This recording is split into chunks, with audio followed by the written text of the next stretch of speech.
Greetings, everyone, and welcome to the Infinite Journey podcast. I'm Paul James Caden, and today on the show, we are going to talk about ghosts. Do they exist? Some people say absolutely they do, and others say there's no such thing as ghosts, never have been, and never will be. So, today on the Infinite Journey, we're going to have a little bit of a Halloween special today. And since Halloween has been canceled in many places this year because of the virus outbreak, maybe it's a good time to sit back and listen to the show. It's going to be a little bit creepy. It's hopefully going to have a little bit of spiritual food for thought. And I just thought it would be something fun to do.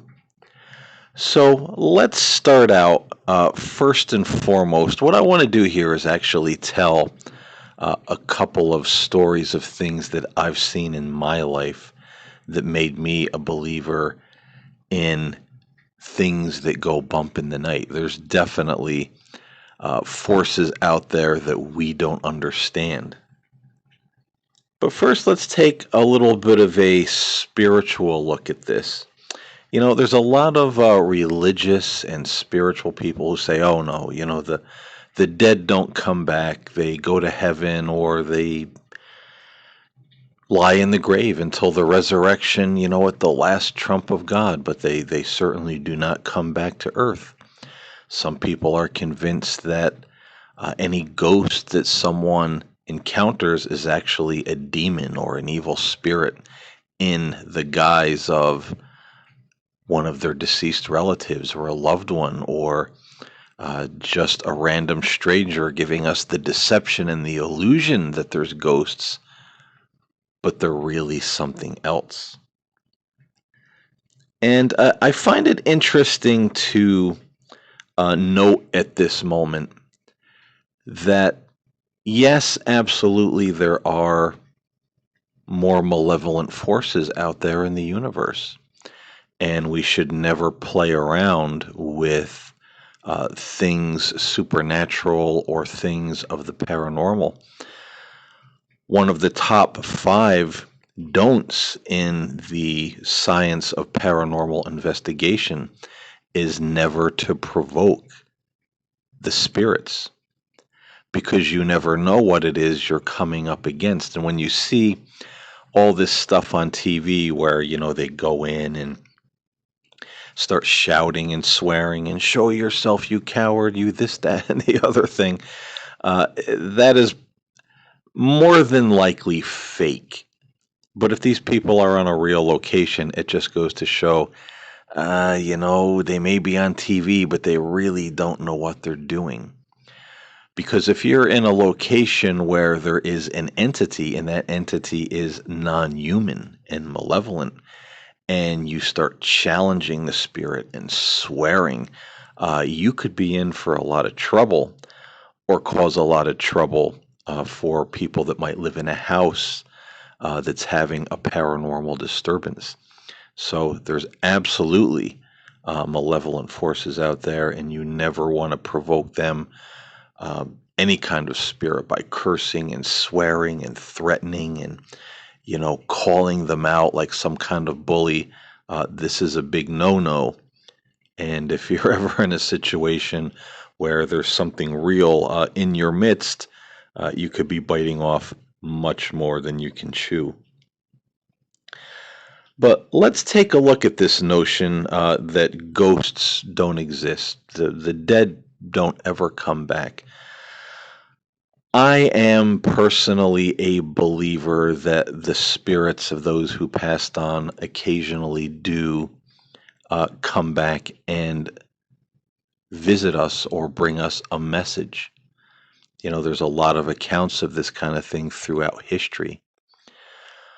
I'm also a big believer in places that could be haunted. Now, hauntings, everybody has a bit of a problem explaining why there are houses or locations that are haunted, and not in a good way. They're very scary.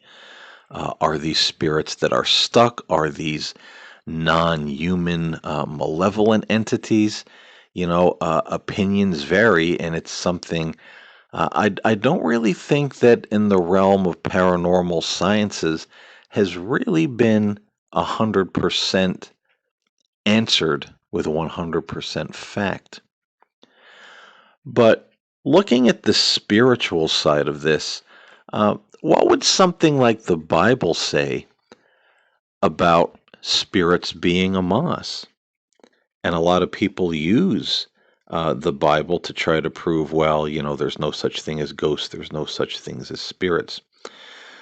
But if you look in the Gospel of Matthew in chapter 14, this is the account where we see the disciples went out in the boat. It was late at night. Jesus stayed behind to dismiss a large crowd that he was preaching to. And then it said he went up on the hillside to pray. And then in the wee hours, of the morning when it was still dark, he came to the boat walking on the water. And at that time, there was a great storm and there were waves. And, the apostles were frightened and they saw Jesus coming and they said, "Oh my God, it's a ghost," and that they thought he was a spirit. But he said, "Fear not, it is I." And, he got into the boat and the wind and the waves ceased. I've always found that, along with many other people, a very interesting verse of scripture, because when the apostles see Jesus approaching, they say, "It's a ghost."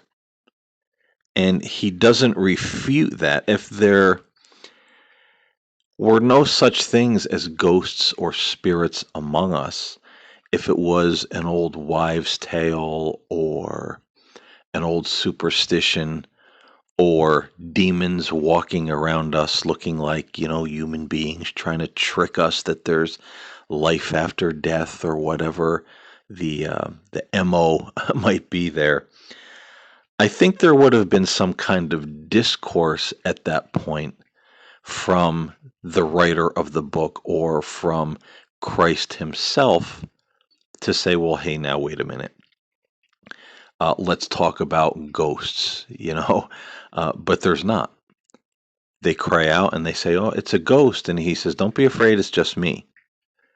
He doesn't refute, and neither does anyone else in the boat or the writer of the book, that this was just a silly idea or a silly notion, that it was a ghost that they were seeing. So that's an interesting tidbit there that I've always found good food for thought when it comes to this topic.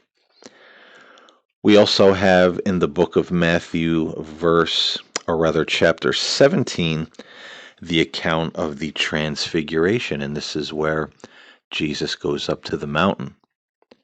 And he's with, several of his disciples that he took up the hillside with him. And this is when Jesus turns. It says his clothes shone as white light, and he was just beaming with light. And there was Elijah and Moses speaking with him, and the disciples that were with him became very much afraid. So Moses and Elijah at that time were long dead.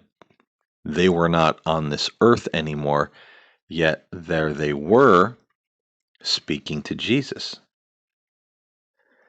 They were spirits. We could say they were ghosts.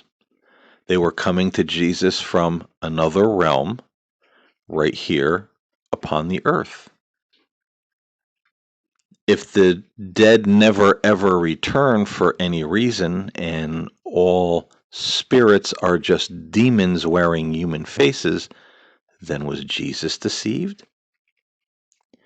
And a lot of people will try to dance around it and say, well, but he was the Son of God. He could, do all these different things. But again, they mix and match different scriptures where, and fail to realize where Jesus said, the things that I do, you will do also. What I do, what you've seen me do, what you've seen me partake of as far as the kingdom of heaven, it's available to you too in those who believe.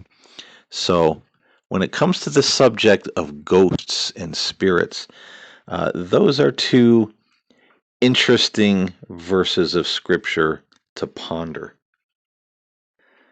And of course, there are many others, but I just wanted to use those two to bring a little bit of a spiritual reflection on the topic at hand.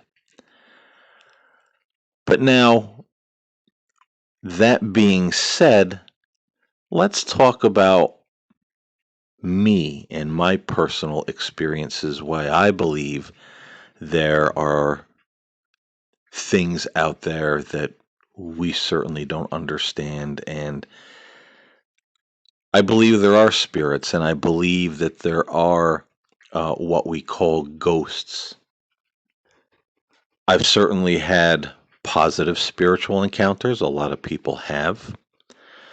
People who have been in dire straits in their lives have had angels appear to them, deceased loved ones in a dream or right at the foot of their bed or in the middle of their living room, and give them a message that everything's going to be okay, and then they just disappear. So I believe these are heavenly visitations, and for some reason or another, God has saw fit to have someone's mother, father, sister, brother, whomever, come to them from the heavenly realms and give them this message of hope. And I think that's because God knows who and what we will respond to uh, the best, whether it be an angel, whether it be Christ Himself, whether it be a deceased relative.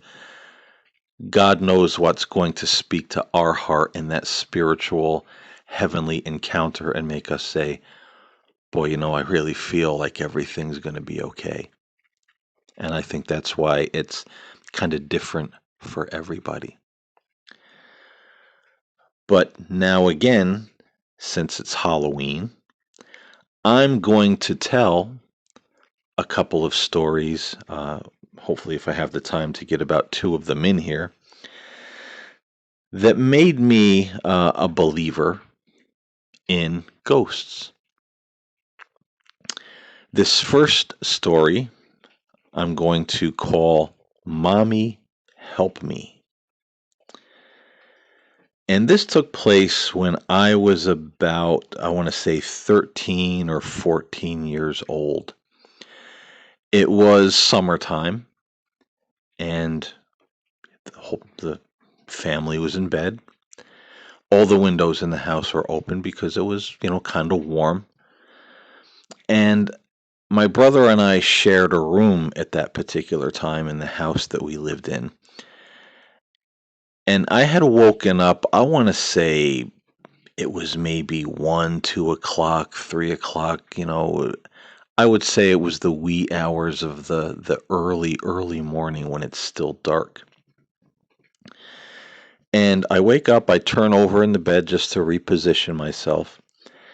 And suddenly in the backyard, and there was a window in the bedroom that was just at the foot of my bed. The window was open that overlooked our backyard. So I heard it distinctly from the backyard, this little girl screaming at the top of her lungs, "Mommy, help me, Mommy, help me." And she's has like this panicked scream. It's like, "Mommy, help me. Ah, Mommy," and I sit up in the bed. I'm suddenly jarred wide awake listening to this, and I was going to go to the window and look, but then I had like this eerie feeling like I don't think I want to do that, because the neighborhood we lived in, there were no little girls that age. I mean, this girl sounded maybe 5 or 6, maybe, around 7. I mean, there were younger kids in the neighborhood, who were maybe 9 or 10, but they were boys. There were no little girls, that would be around, especially at that hour, outside by themselves. And I found this kind of creepy, and I heard it several other times. And it always seemed to be in the spring and summer. Just wake up randomly in the middle of the night and hear this little girl screaming and, wailing, "Mommy, help me." And one night, and it's a couple of years later, I'm about 15 years old. We had just gone to bed, and my bed was in a different position, looking out of the other bedroom window, which was right next to my bed. My bed was like right next to it. And this overlooked a little piece of property next to the house that had, the oil drum. There was some shrubbery, and then it went into the neighbor's yard. And my parents were still up, and they had the dining room light turned on, and there were two windows in the dining room facing this same side of the house, and they had this old chandelier, hanging in the dining room. And when they turned that thing on, it lit up the whole side of the house. You could see like it was daytime out there in the bushes and by the oil drum. And again, it was summertime. The window was open, and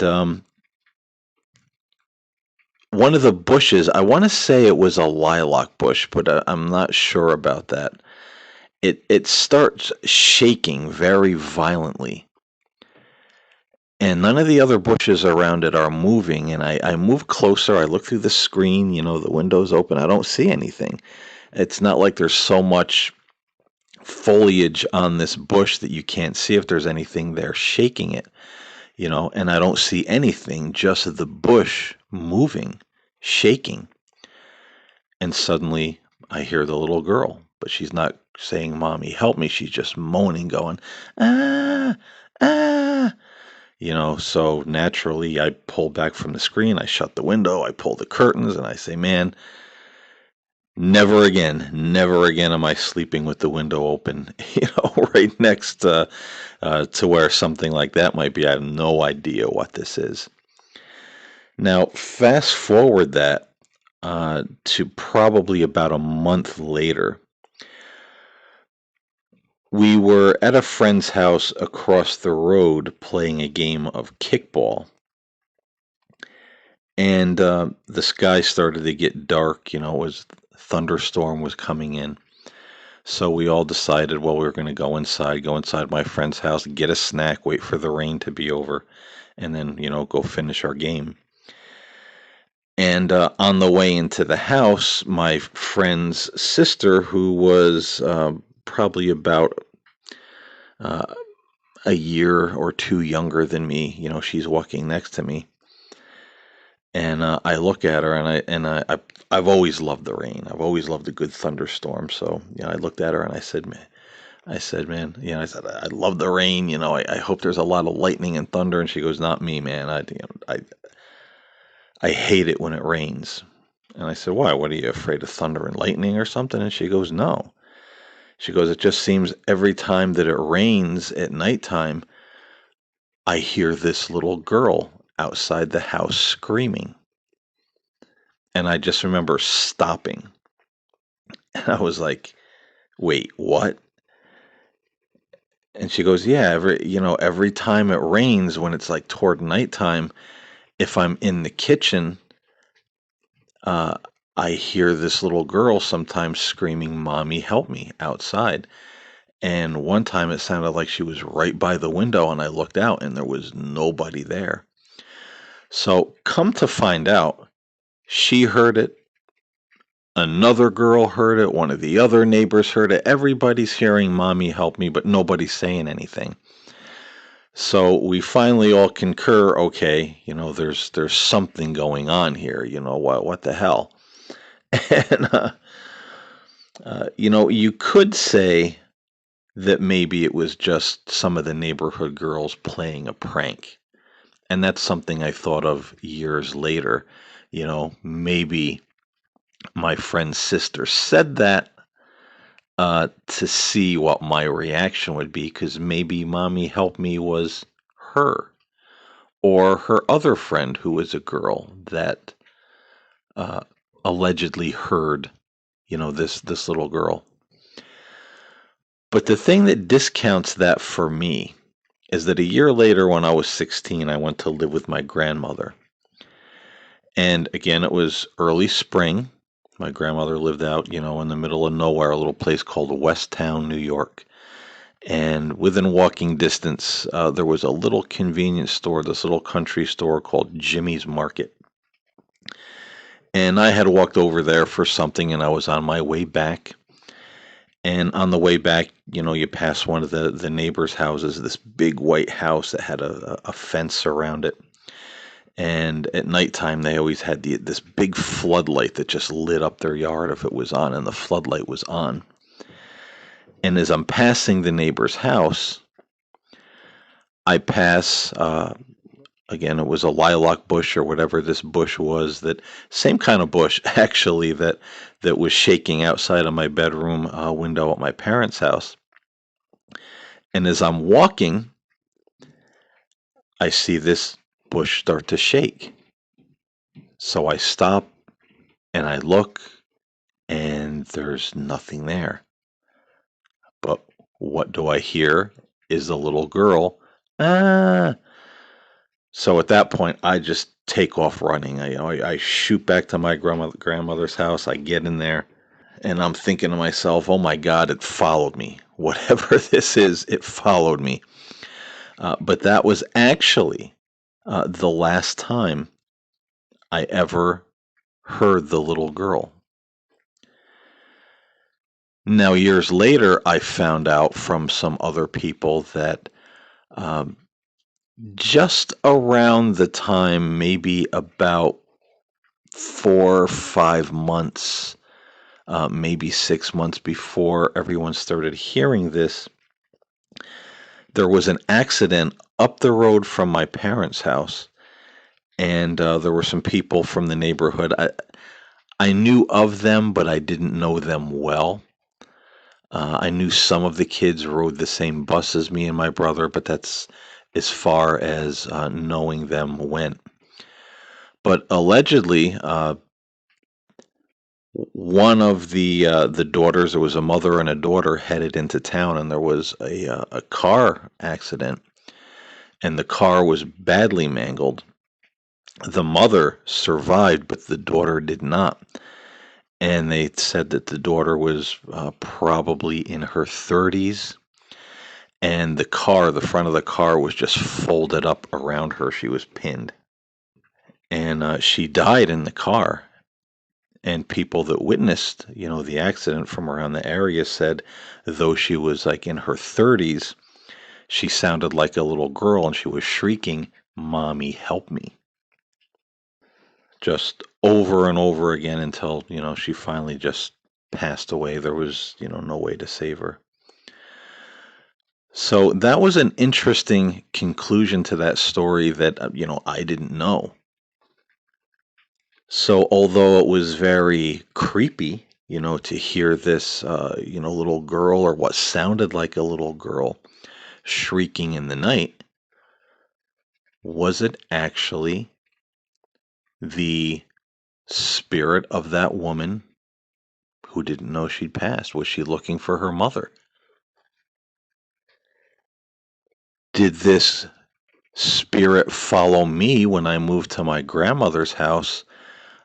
Because, as they say, it knew, or she knew, I was more sensitive to these kind of things, and was maybe looking to me for help. Shortly after I learned this information, I didn't know if she was still, trapped, if she was still wandering. Nobody'd heard her for a long time.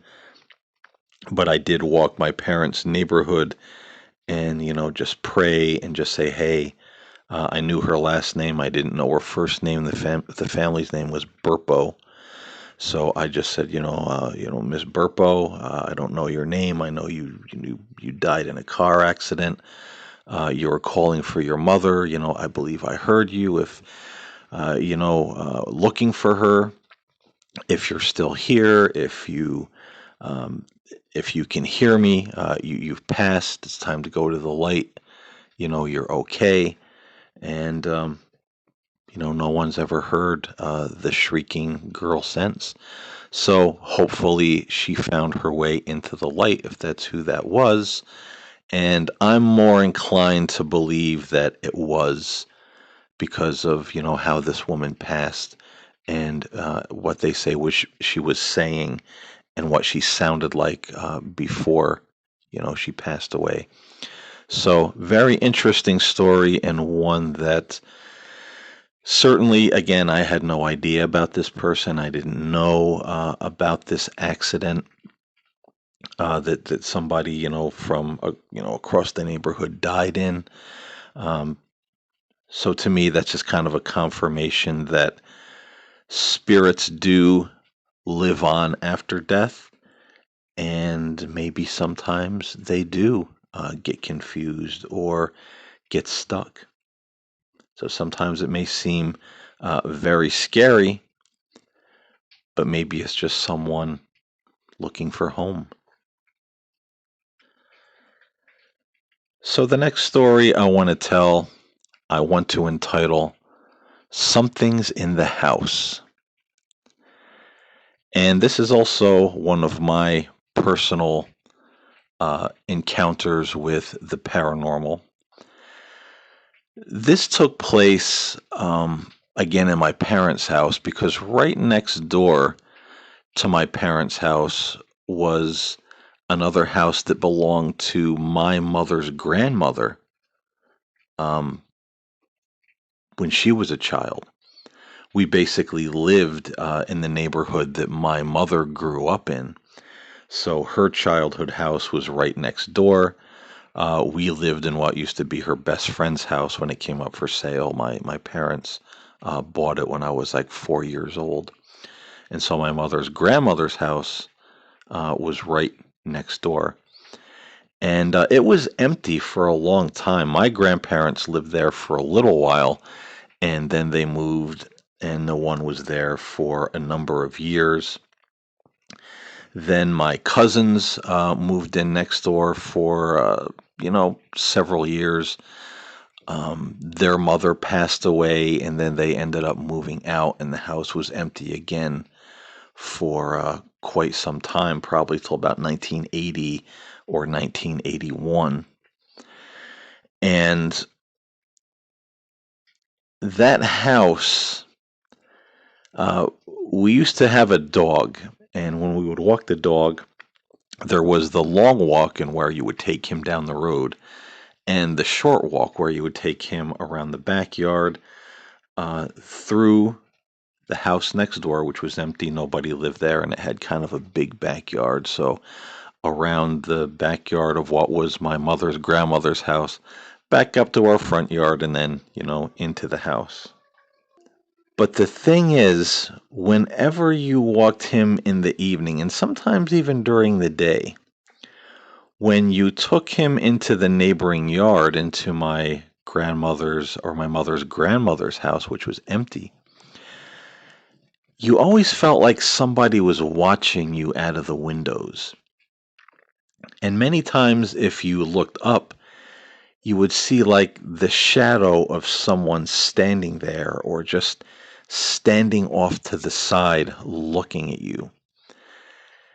And to me, it always looked many times like a woman that was bald and had kind of a long, almost hooked witch nose. But it was very, very hard to see, because it was a shadow within the shadows, but sometimes you would see movement. And strangely enough, years later, my brother said that he saw the same thing many times when walking the dog, and he hated going over in that yard. We both had nightmares about that house when we were kids. And somewhere along the line, we ended up, uh, one of the neighborhood kids. I don't know. I don't remember if it was me or one of the other kids, Actually, the back door of the house was one of those old doors that had like indented panels. I guess that was the decoration, kind of look for back in the day. And somebody kicked it. I think it was me, and knocked one of the panels out like perfectly. You could take the panel out, crawl in inside the house, come back out of the little hole, put the panel in. It looked like nothing was broken. No one would ever be the wiser that the panel was broken. And we kicked it in because there were some stray cats or a stray cat that had kittens underneath the porch of the house, and they were going up into the house. But for some reason, rather than calling animal control, my mother tells my older brother, oh, can you go over there and see if you can grab some of those kittens and we can take them to the Humane Society. And, you couldn't get them under the porch. So I think that's, as I recall, that's why we kicked in the back door and went in. So one day, I was at school. My brother was home. I think he cut school and went back home, whatever the case was. But he decided to go over. He saw, some of the kittens over there, so he decided to go see if he could, catch a couple of them. And he saw them under the porch, and they went up in this little hole like they were going inside the house. So, he had been over there before, up in the house, looking for the cats. He and I both, and one of our other friends, went up there, scouring for the kittens when we kicked the panel off the door. And he was over there just a day or two before, and he said, when you went in, you were in the downstairs, you went upstairs, you hung a very sharp right down a little hallway, and there was the bathroom. So he said he went in there all by himself. He thought, some of the kittens were up there. And he came up the stairs, and at the top, he turned and just happened to look, and the bathroom door was closed. And he absolutely knew that it was open, a day or two before when he was in there. And he just stopped. And he said he had this feeling of dread, that something wasn't right. And he said he heard coming from the bathroom this noise. Uh, he said it couldn't have been a cat because it sounded very big. It couldn't have been a grown-up cat. It couldn't have been a kitten. But he said he heard this noise. It sounded, very big and very vicious. Something making a noise, something similar to. And he said every hair on his body just stood up, and he like ran down the stairs, jumped through the little panel in the door, almost dislocated his his shoulder trying to get through. And he said, never again am I going over there looking for any freaking cats. And, there were strange things in that house all the time, even in the 1980s, when 81, when another family moved in, and we made friends with the kids because they were our age. And it was a brother and sister, and Dave and Mary. And me and my brother went over one day. We were hanging out with Dave downstairs. There was no one else at home. His father was at work. His sister was over, one of the other kids' houses. So it was just us three in the house. Downstairs, in his room talking and, listening to music. And suddenly upstairs, like it sounded like it was coming from the living room. We didn't go up and look. We just shot out of the back door and got the heck out of there. There was a sound of a baby crying, an infant crying upstairs, but there was no baby, in the house. And so, that was kind of creepy. There was always things in that house that you couldn't quite explain. And it always gave you a very eerie feeling. And it was years later, that I found out that the sound of an infant crying in, a haunted location or where there's paranormal activity, could actually um, point to being the presence of a demonic entity. So that's pretty scary. But lo and behold, and I think there was something in that house that was just not right. You could be in that house or stand there and look at that house when it was empty, and you just got a feeling like if you went in there at night by yourself, it would be like playing Russian roulette. It was just creepy. And one day, this was in the summertime. This was after our friends Dave and Mary moved. The house was, empty again. But we still went in the house. It became like a place where we would go and skip school. The school was just right up the road from, our house. So we could go to school, a group of our friends, let's cut today. Let's get out of here. And we just walked down to the neighborhood.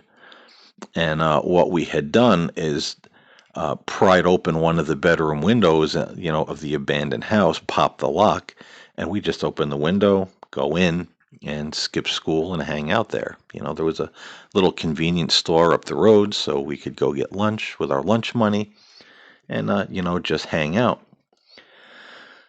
So one day, it's summertime, and I'm walking the dog. I take him on the short walk. I just take him through the backyard, and up to the front where he did his final business on the mailbox, the mailbox post. And our mailbox was right next to the creepy house, which was now empty. And as the dog is doing his business, I hear this tapping sound. And I look up and I see someone standing in the bedroom window. It's broad daylight. And it looked like our friend Dave that previously lived there because it looked like they had reddish hair, a red sweatshirt, but I couldn't see a face. It was like it was Dave with no face, and he had this strange kind of iridescent glow emanating from him. And he's tapping on the window and he's motioning very hectically for me to come over. And incidentally, the window that he's tapping on, right next to that on the porch, leading into the same bedroom, was the window that you would open and go into the house when we skipped school. So I'm pointing to the dog. I'm holding up my finger. I'm going to put the dog inside. I'll be right there. And he's waving his arms frantically, like, no, no, motioning, come, like he's saying, no, come quick, come quick. But I don't listen. I just go run over to the front door, throw the dog in. My brother and one of our friends was in there playing a board game. And I said, guys, quick, I think Dave's next door. Something's up. And, he was a bit of a troubled kid. He fought with his father a lot. And, we thought maybe he ran away and, made his way back to the neighborhood and was hanging out in the old house. And I kept my eyes on the window. I could see it from the front door. It's, right there. I'm just looking at it saying, guys, I think Dave's over there. Come on. So, if anybody was in that house and he had exited, I would have seen. And they were out in like mere seconds. We went next door. We went into the window, into the house. We looked around the backyard. We looked everywhere. The attic, Dave, are you here, Dave? Nobody. We didn't see Dave again until months later. I mean, quite a few months later. And I asked him about it, and he said, "No, I was never over there." And that would have been quite a hike, from where he moved to ride a bike or walk, and he certainly would have been seen fleeing the premises. Um, but he was never there. But I saw it clear as day, someone or something that looked like Dave tapping on the window, motioning very frantically for me to come over, waving, his hands, no, no, don't. How people cross their arms and do that motion, like, no, no. So who or what was tapping on that window and wanting me to come over? What would have happened if I did? What would have happened if I went over there with the dog? What would have happened if I threw the dog inside and just ran over by myself and opened that window and stepped into the very bedroom where this thing was? I definitely still believe to this day that there was something in that house that um, was not a human spirit. It was not a person. This was a non human entity. I think it was malevolent. I think it had bad intentions. And I think, at least on two or three different occasions, it tried to lure kids from the neighborhood over there by themselves for whatever purpose. But thank goodness none of us were ever, dumb enough to be like, "Oh, okay, I'm going to go." We ran away. But just another story, another spooky story that confirms to me um, there are things out there we don't understand, and we have to be careful when we encounter the supernatural or the paranormal. And incidentally, the story with Dave or whatever was in the window. It was summertime. It was broad daylight. The sun was out. Sun was shining. I saw very clearly in the window. I heard the noise. I was looking at the dog. When I heard the tapping on the glass that got my attention, and I happened to look up. So what was it? What was it masquerading as Dave? And for what reason? I guess that's a mystery that we'll never know, at least not in this lifetime. So, folks, I hope you enjoyed our little Halloween special here on the Infinite Journey. I appreciate you listening. I hope in the beginning, we got a little food for thought to think about this idea of spirits and ghosts. I hope you found the stories entertaining, thought provoking, and maybe a little creepy. I mean, for me anyway, the house next door, that's definitely. I still have dreams about that house once in a while, and just to think about it, I can get goosebumps because that place was not right. So, folks, thanks again for listening. I appreciate it. Until next time, stay safe, stay well, and I'll talk to you next time here on the Infinite Journey podcast.